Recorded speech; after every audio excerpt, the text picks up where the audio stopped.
moralitasnya tidak ada, yang penting loyalitasnya.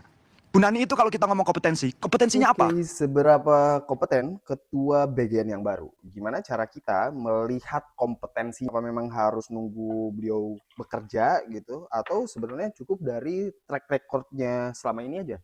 Bu Danik itu bilang ada 4 langkah yang akan dilakukan BGN gitu ya. Kalau nggak salah yang pertama itu dimulai dengan tidak mengejar kuantitas penerima MBG.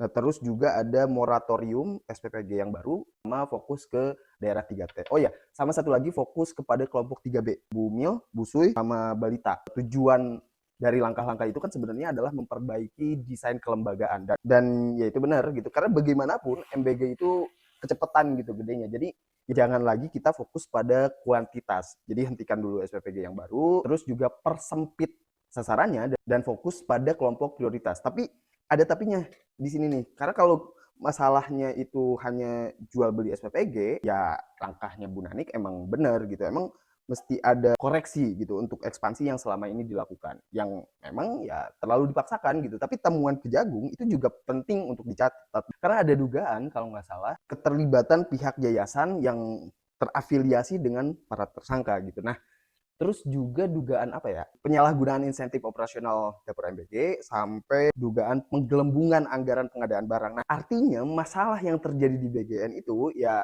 sudah masuk ke wilayah capture gitu, yaitu ketika akses terhadap program publik ya sudah dikendalikan, sudah diperjualbelikan, dan bahkan mungkin sudah dimanipulasi oleh aktor-aktor tertentu. Nah, ini nggak bisa nih diselesaikan dengan 4 langkah yang dikatakan Bu Nanik gitu. Jadi yang mesti dilakukan itu ya selain audit sebenarnya kan transparansi, dan bahkan kalau perlu itu dibuka ulang gitu data mitra yang ada, terus dilakukan uji ulang kelayakan mereka, periksa juga konflik kepentingan yang ada itu kalau perlu ya, dan bahkan kalaupun tadi jual beli titik SPPG itu bisa diminimalisir dengan desain kelembagaan atau dengan moratorium, tapi gimana dengan transaksi yang sebelumnya terjadi gitu, yang ngasih rekomendasi gimana? Itu kan seharusnya bisa ditelusuri juga gitu kalau memang mau memperbaiki atau membenahi SPPG ini. Karena ini temuan penyidik loh gitu, bukan lagi dari informasi viral-viral di media sosial gitu. Jadi sekalipun kita lepaskan background jurnalistik dan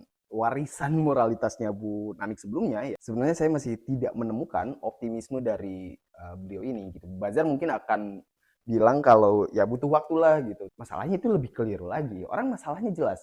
Ketua BGN yang baru ini gagal membaca masalah yang terjadi. Lalu harapan apa yang hari ini kita punya?